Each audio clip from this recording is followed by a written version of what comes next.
This conference will now be recorded. Hi everyone, thank you for joining us for our holiday survival tips workshop to keep your holiday season sensory friendly and stress free. My name is Amanda. I am the center director here at Brain Balance of San Diego, and thank you again for joining us so that I give you some tips to keep this experience low stress for everyone. Okay, so today we're going to cover a little bit about who Brain Balance is and who we serve, and then what are some sensory processing issues? What does that mean? And then what are some common signs and challenges behind the sensory processing issues?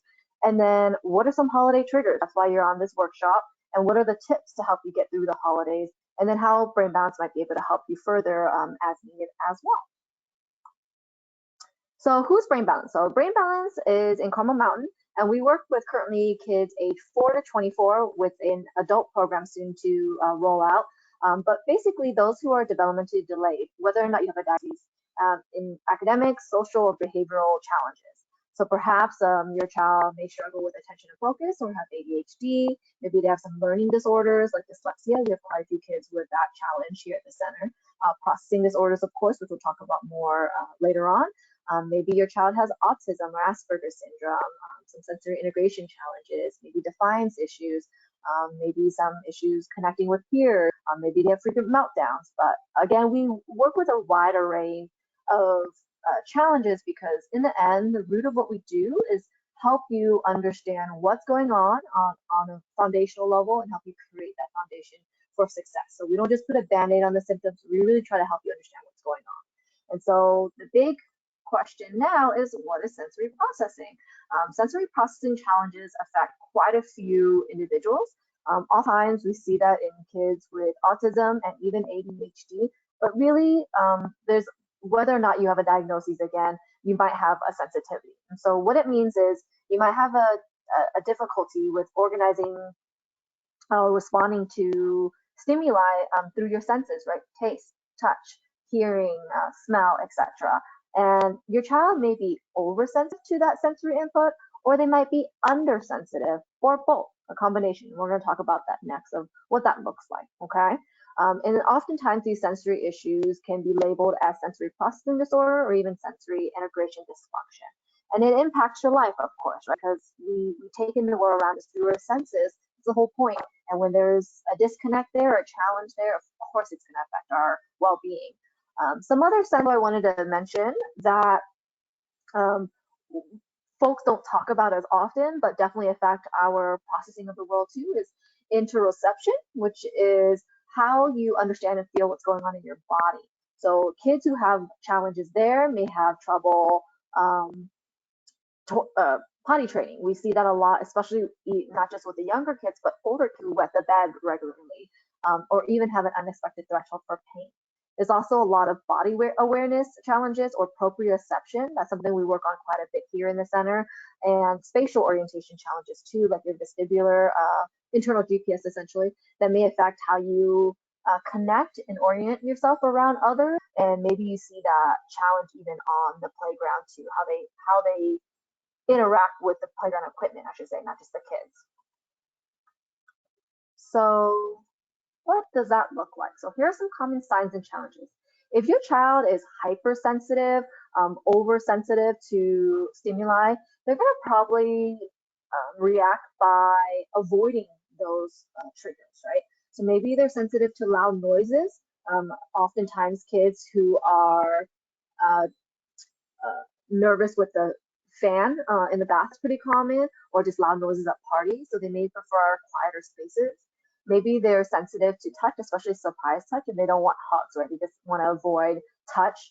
Sometimes they can be fearful of crowds and they don't want to stand too close again to someone else. Oftentimes I hear sensitivity to clothing textures, right? It's itchy, doesn't feel right, maybe lotions too on the body. Bright lights, so maybe the fluorescent lights or even all the Christmas lights coming up.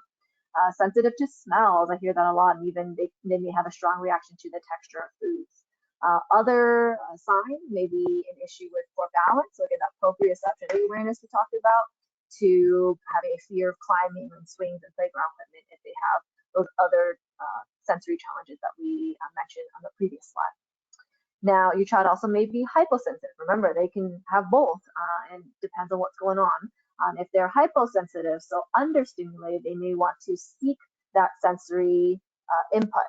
So there may be an excessive need to touch, keep things even when it's inappropriate, and just not understand that boundaries, those personal boundaries, we call that a space invader. That's quite often a challenge with a lot of the kids we see here. Sometimes they may not understand, again, that personal space, but may unintentionally harm another, right? They're playing a little too rough, right? It's part of that understanding your own body. Maybe you see constant fidgeting and moving around, or that they're clumsy or uncoordinated, but you'll see them liking activities like swinging and jumping. So kids who are understimulated oftentimes like that. It's a very calming activity, but you'll have to know how to balance it out with some other challenges that they may be having if they're hypersensitive too. Okay.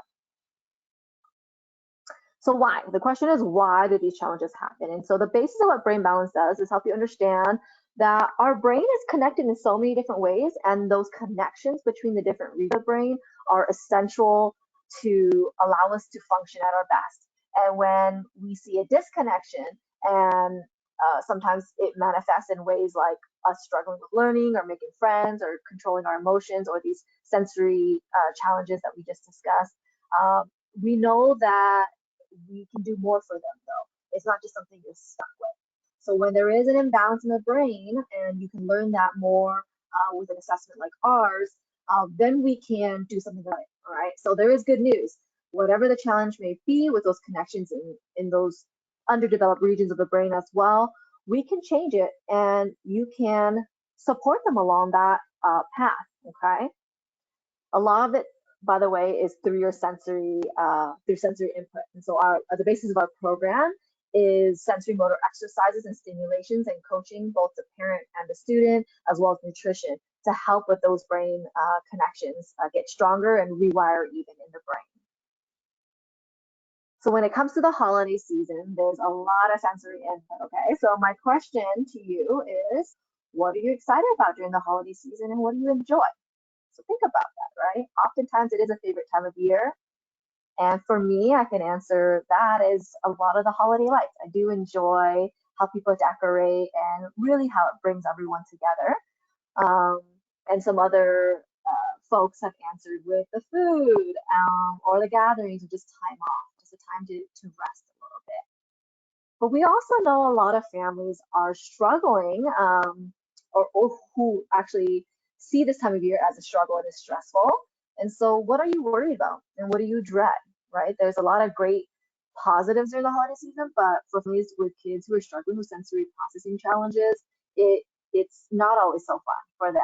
And so, here are some common holiday triggers that you may be nervous about, just like everyone else.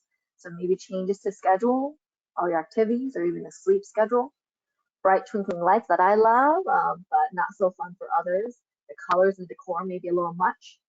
All the aromas of foods and candles, holiday music, or the volume of the room if you're having some kind of gathering. Wearing a lot of itchy, uncomfortable clothes. I know a lot of kids complain about that. Eating different foods, so maybe all those holiday treats, right? That's something that most people enjoy, but is not so great for other kids who do struggle with attention and behavior and whatnot. And then there's all the crowds and the new people and the shopping too. So what can you do about it, right? Plan ahead is my number one advice. So really discuss the schedule with your child and with your family. What does it look like for the next day, 2 days, week, month? And creating that visual schedule, which is really great for a lot of kids with neurotypical challenges and disorders. Try to keep your schedule normal though, right? Don't overschedule yourself. It's okay to say no. And really try to keep your sleep schedule as consistent as possible too. Because that doesn't go away. We all still need our quality sleep. Okay. Setting expectations is huge. Letting them know what you expect of them, what they should expect out of the situation, and then planning ahead by speaking to the host about different behaviors they may see in the diet challenges, and helping them understand the expectations that you just talked about. Or you can even host the event yourself to avoid and have a little bit more control of the scenario. Okay. A lot of times the holidays are when families get together. This year is a little bit different with COVID and the pandemic still in full force. But if you are meeting other families, even through Zoom, it can still be overwhelming. So try to introduce your family or to your child back to the different family members and making those connections rather than kind of all at once in one setting. Okay. And then determining, when and where is a good place for them to take a break if they need it. Because again, all the excitement, having a code word or a code signal is really awesome. We do this a lot in classrooms too, just so it's not so obvious. And then also be okay with leaving beforehand before a meltdown happens too. Okay. Consider doing an event run through or family meeting before an event to again bring all that information and expectations together. And then I think this can be a great lifesaver for so many families is bring alternative clothing options or even earplugs or noise canceling headphones for those who may be a little bit more sensitive. So planning ahead is huge, and the earlier you can plan ahead and talk about it and normalize what's going to happen next, the better. Eat clean is my next suggestion. Limit those treats and sugars. Still have those healthy meals. Try to have a low inflammatory diet, just like we suggest in our Bound 360 as part of our program. So low gluten, low dairy, low sugar. That's going to be pretty important to keep your kiddo on track. And then to make sure they still feel like they're part of the festivities, and rather than saying, no, you can't have that, bring in those food alternatives. That's important. I've done that a lot myself. I have a lot of eating challenge or food challenges and sensitivities. So I still bring goodies to let others try it and make sure that I can still participate in the festivities. Sleep, I talked about that. So get enough quality sleep. Make sure your go to bed routine is as consistent as possible. So you're not just going straight from a party to home to brush your teeth to sleep and expecting them to be able to fall asleep or have quality. Limit that screen time. There's a lot of downtime during the holidays and during school breaks, but discuss those expectations with them. Give them some say of when they can have screen time, if they want it in the morning or afternoon or evening. And if you're going to do screen time, maybe try to do it together, like a family movie night. As much as possible, stay active, play games together. You can do crafts or board games. This is a good time of year again to cook and bake, so do that together. That takes away some screen time. And overall, just stay active and exercise. That's so important for the brain. Reduce the stimuli. So keep decoration simple. That's something we try to do in center as well. Be cognizant of the type of music that's playing and how often. Again, those clothing alternatives, you don't always want them feeling restricted or itchy. And then think about the foods and aromas as well. Keeping everything as simple and normal as possible while still having a little flair in there for holiday themes is important. And then photos are usually a big part of family traditions this time of year. So maybe you don't want to fight with them about what to wear. So think about three options that you think is appropriate and let them choose one of those. Or if it's even bigger challenge, being okay with letting them choose what they want to wear. Do you want a happy child and a smiling picture? Or do you want a child that is having a meltdown before that family photo, right? So think about what's best for your family. Technology these days allows us to not have to use flash usually, so that can be triggering for some kids. So think about that and limiting the distractions around so that you can take a good photo and just overall, of course, make it fun so it's not like a chore. All right? Few more tips here. Shopping. So a lot of times we are out there running around trying to appease everyone, but just know that doesn't have to be the case. I'm a fan of the quality experiences versus the material objects that we may gift one another. But if you do have to get out there and shop, make sure your child is in something a brightly colored item of clothing so that they are easy to spot if they do wander off. Setting the scene and expectations for them so they know what to expect when you go to each store or to that mall. Make sure you praise and update them during that shopping experience so that they stay motivated and know what's next. And better yet, with pandemic happening and keeping it low stresses, try to shop online if you have to. Okay, if you have to shop, I mean, shop online instead. And then one of the biggest things is, as much as we want to disconnect and enjoy ourselves as well, we still have to monitor our child. Kids with neurotypical challenges, disorders, they're going to need your supervision. They're going to need you to help them recognize when they're starting to escalate or have sensory overload. and help them take those breaks, or again, leave them before a meltdown happens. Okay. Last thing is self-care. Please make sure you keep your own stress low. If you can keep your own stress low, then others can feel that low stress as well. And that's really the best way to keep the holidays in check. Plan ahead and take care of yourself. And again, remember, it's okay to say no. And ultimately, keep your expectations realistic. You know your kiddo, it's not going to change this time of year. Oh, actually, it's not necessarily going to improve this time of year. It can, potentially get worse because of all the triggers we've discussed. But if you can plan ahead and keep yourself in check and have realistic expectations, hopefully we can keep this season, holiday season, and school break low stress, stay friendly, and you'll have some good pictures and memories to take with you for years and years. So something that we're also going to include as part of being part of this workshop is some holiday survival guides. We have one to guide you in how to have a perfect gathering when it comes to you enjoying time with family and friends, and things that you can bring with you, and things to think about basically when you do get together with someone else, and then other activities you can do to get through the holidays and keep it, again, sensory friendly. Now, a lot of times I get asked, is this normal for my kid's age? I can't answer that. An assessment is really the best way to help us and help you learn more about what's going on and where you see those gaps and holes in development and those disconnections in the brain, like I mentioned, to help you understand what more is happening than you see, more than what meets the eye, basically. So this is our comprehensive assessment, well, not this one, but this is a pyramid kind of showing what we look at in our assessment. And we are non-medical, so we don't diagnose any medical conditions, but I can tell you, and it helps explain why some things that you're seeing is happening. Remember, what we do is not put a Band-Aid on those symptoms. We help you understand the root cause and address that from the bottom up, basically. So I invite you to contact us if you want to learn more. We're a solution that works. We've worked with over 45,000 kids over a decade now across the nation. And a lot of the kids that we work with have had a sensory challenge, attention issue, some kind of relationship issue as well, that disconnect again with themselves or with their family or peers.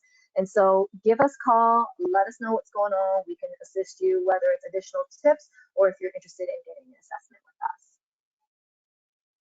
This is Life After Brain Balance. We've had a lot of graduates lately, and I just want to show you the potential of after a program like ours, we have kids that are able to make friends now and connect, kids who do better in school because they can focus better and process information faster. We have kids like in the center bottom picture there who used to be very sensitive to wearing socks and pants. And she's in shorts right now, which is huge actually, and socks, where before she couldn't at all. Kids who have issues with potty training, I mentioned, connecting to the world around them in general, riding bicycle because now they can coordinate their body and have the core strength and proprioception, and just overall, even food challenges actually from the bottom right there. It's important about the whole picture and the whole child, and that's what we do here. So again, hopefully this can be one of your kiddos if you're experiencing challenges yourself. So please stay connected with us. Give us a call, like I said, or text us at our center, or you can email us, whichever is easiest for you. Let a family or friend know about us if you think this is a program that can benefit them. And I also invite you to read and learn a little bit more. Disconnected Kids and Reconnected Kids. And then on social media, we have a lot of tips and resources from Facebook to Instagram to YouTube, where a lot of our recorded webinars are as well. And our website, brainbalancesandiego.com, has on-demand webinars and blogs as well. Many, many blogs that can help you through the holidays actually right now, okay? So if you have additional questions, please feel free to reach out, contact us. Again, my name is Amanda. I'm the center director here. You'll also hear from Kenny, our center coordinator, as we follow up with everyone. So thank you again. Happy holidays, everyone. Good luck. You can do this.